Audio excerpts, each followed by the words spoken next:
In 1931, horror cinema explored the monsters that came from without, the aristocratic vampire and the assembled creature. But one film dared to pose a much more intimate and terrifying idea. What if the real monster isn't in a distant castle, but within ourselves? Dr. Jekyll and Mr. Hyde is not a story about an evil that haunts us, but about the evil that we are, waiting to be unleashed.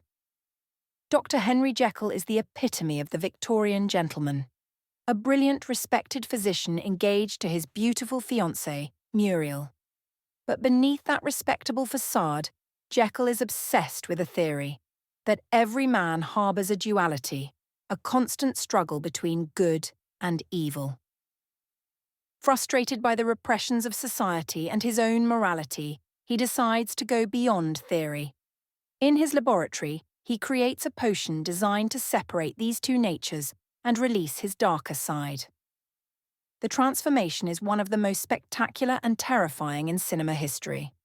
Thanks to an innovative technique of makeup and colour filters, we see in real time how the handsome Dr. Jekyll contorts in pain, his features distort, and his posture hunches, until he becomes Mr. Hyde. And the Hyde that emerges is not simply a bad man, he is the embodiment of primitive brutality, a simian, violent being without a shred of conscience, who throws himself into the sordid streets of London to satisfy every forbidden impulse. Hyde finds his first victim in Ivy, a bar singer whom he rescues as Jekyll, only to torment and abuse her as Hyde. The film, shot before the strict Hays Code, does not hold back in showing Hyde's cruelty and Ivy's terror, masterfully played by Miriam Hopkins. Jekyll, horrified by the actions of his alter ego, tries to stop, but discovers the most horrifying truth of his experiment. Hyde is getting stronger. The transformations begin to occur without the potion, and the beast threatens to consume the man forever. Frederick March's performance is legendary. He won the Oscar for Best Actor for his dual role, and it's easy to see why. His Jekyll is noble and tortured, but his Hyde is pure animal energy. March doesn't just change his appearance, he changes his essence, his way of moving, of speaking, of looking.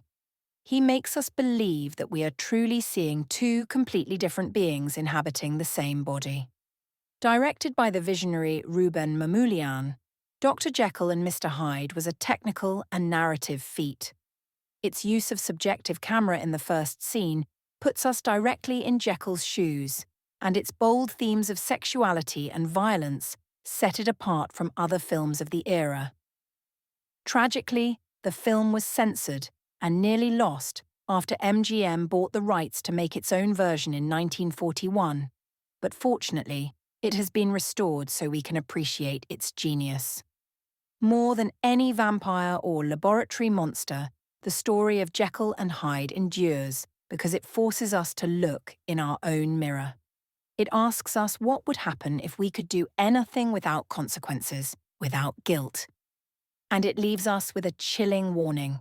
Once you open the cage of your own darkness, you may never be able to close it again.